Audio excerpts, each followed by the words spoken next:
Assalamualaikum warahmatullahi wabarakatuh. Salah satu brand favorite saya, iGame, hantar grafika terbaru mereka iaitu iGame GeForce RTX 3050 Ultra OC untuk saya main-main. So, saya dah guna grafik card ni, saya dah test dengan beberapa game dan saya ada result performance dia. Cuma saya nak guna peluang ni juga untuk tunjukkan kepada anda bagaimana kita nak tahu limitation untuk kita punya hardware. Macam prosesor kita ataupun grafik card kita dengan game ni takat mana dia boleh pergi. Untuk apa? Untuk pada masa akan datang kalau kita nak upgrade hardware kita, kita tahu yang mana satu patut kita upgrade. Tanpa berlengah lagi, anda bersama saya Ashraf Jafri dalam channel YouTube Mona Lisa. Kalau anda belum tekan butang subscribe, pastikan anda tekan butang subscribe dan juga button loceng yang ada dekat tepi dia.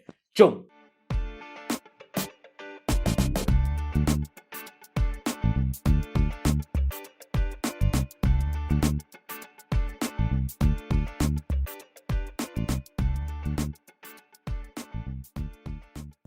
Okay guys, ini dia iGame GeForce RTX 3050 Ultra OC. Packaging dia kemas nampak premium macam model sebelum ni. So, dalam ni obviously ada graphic card tu sendiri iaitu iGame GeForce RTX 3050 Ultra OC yang berwarna putih dan design dia bagi saya lawa lah. Ada rainbow reflector dengan garisan-garisan kuning yang macam selotip awas tu tapi dia tulis iGame. Lepas tu model ni dia datang dengan 2 biji kipas. Saiz dia tu saiz standard, panjang dalam 240mm dan tebal dia dalam 45mm. Nak pakai dekat casing yang bersaiz M80X pun insya-Allah tak ada masalah. Kalau kita pegang grafik card ni, kita angkat memang kita rasa solid lah. Dia punya binaan tu memang kukuh. Backplate dia dari besi dengan design yang design dan konsep lebih kurang sama yang tertera dekat dia punya chassis tadi.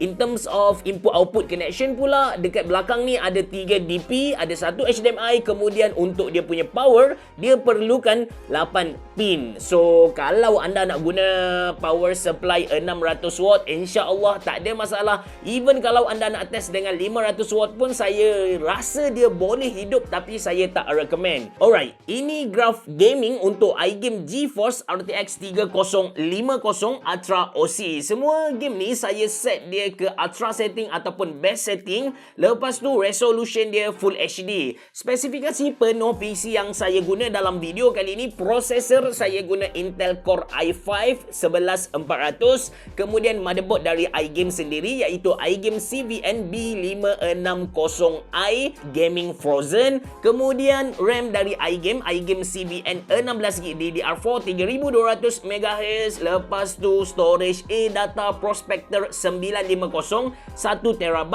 cooler saya pakai Cooler Master Hyper 212 Turbo White, lepas tu untuk power supply dia saya pakai FSP Hydro G Pro 600W dan casing saya pakai Lianli O11 Air Mini. So kalau kita tengok kepada graph gaming ni untuk game-game yang digelai oleh rakyat Malaysia macam Dota 2, Valorant, GTA 5, Apex Legend, tak ada masalah langsung lah. Cuma game AAA macam Cyberpunk kalau nak set kepada RTX Ultra ataupun Ultra setting tu sendiri bagi saya sakit, kena rendahkan sikit. Sebut tentang Cyberpunk ni, actually saya dah test dengan semua setting yang ada. Saya dah test dengan low, mid, high, ultra, lepas tu RTX mid, RTX ultra.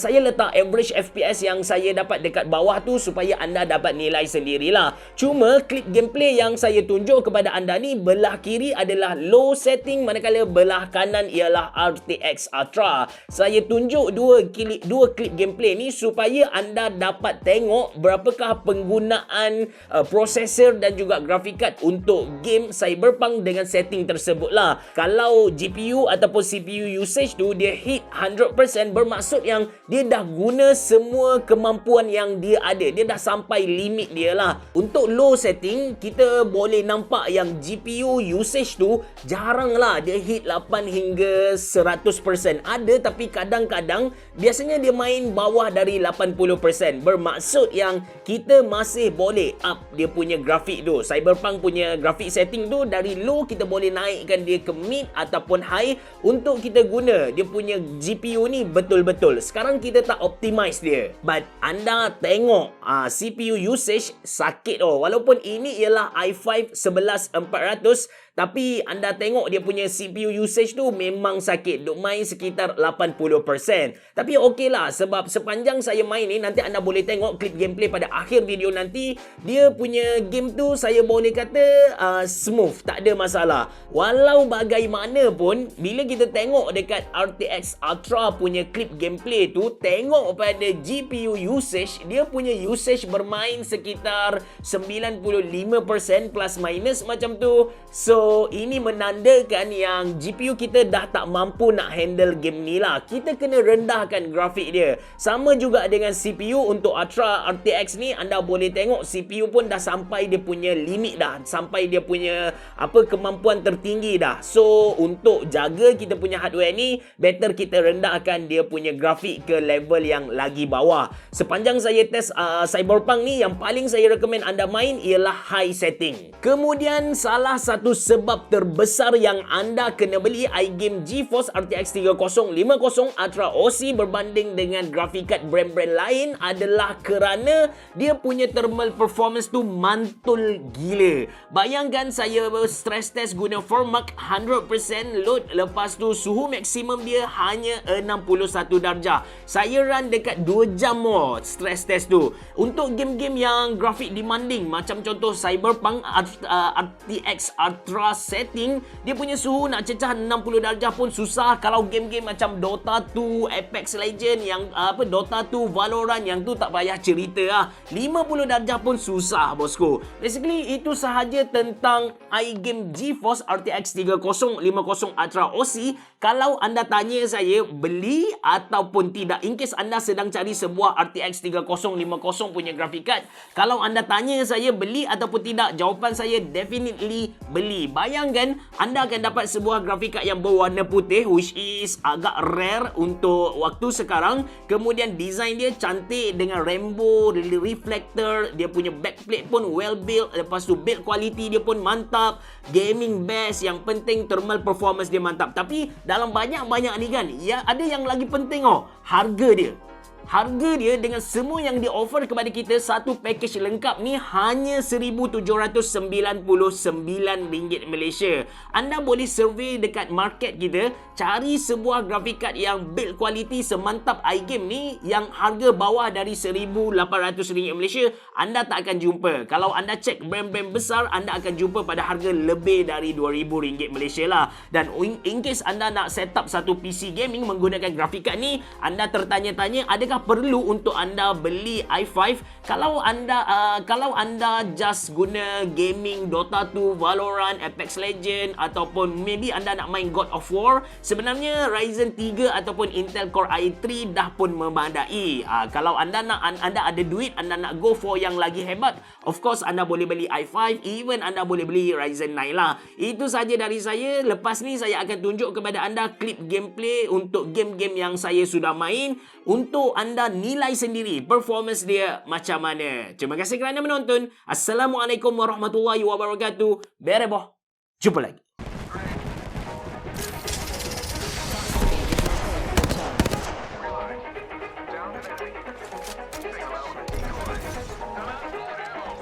Rings out. First blood. If you flame on this scene. Grab shields on that bandit. Great. Safety touchdown.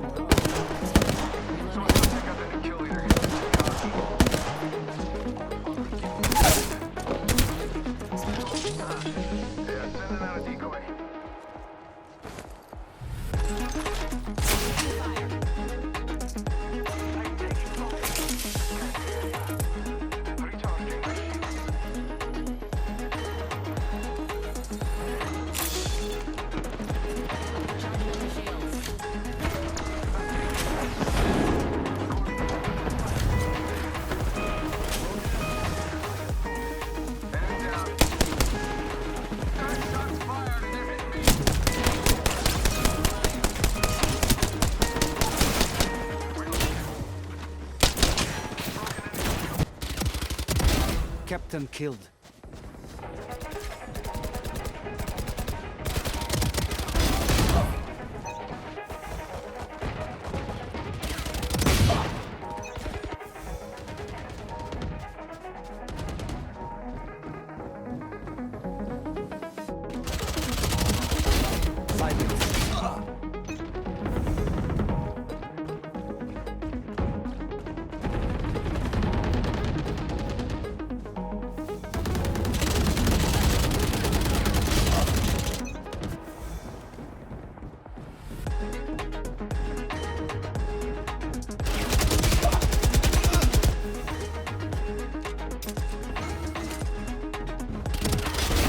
quiet now.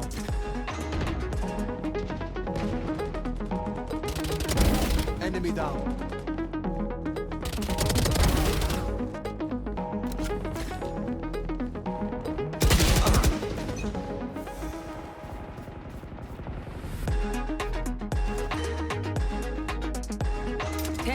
What happened?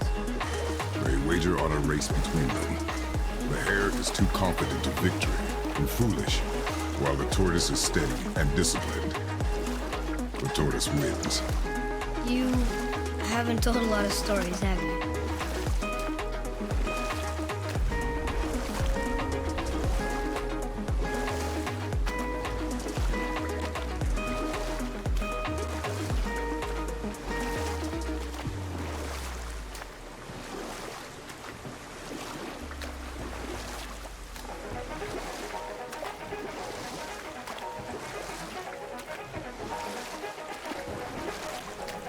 Did you see something out there? That tower! I see no tower. Maybe I'm seeing things.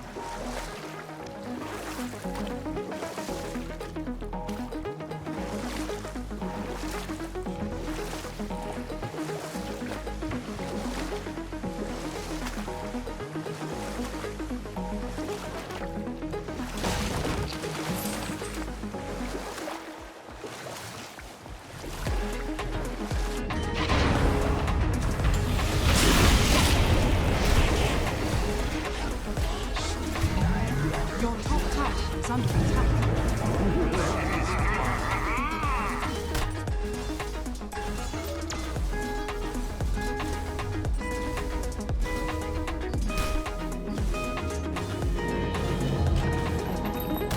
Don't hesitate. One for the bedroom.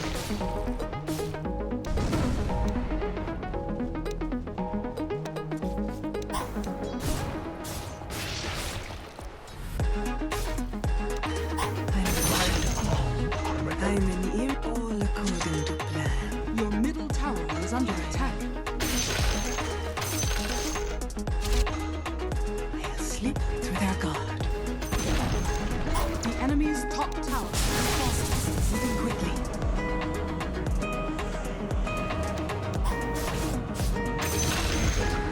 I'm easy to overlook. Have some bread.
Magazine detected.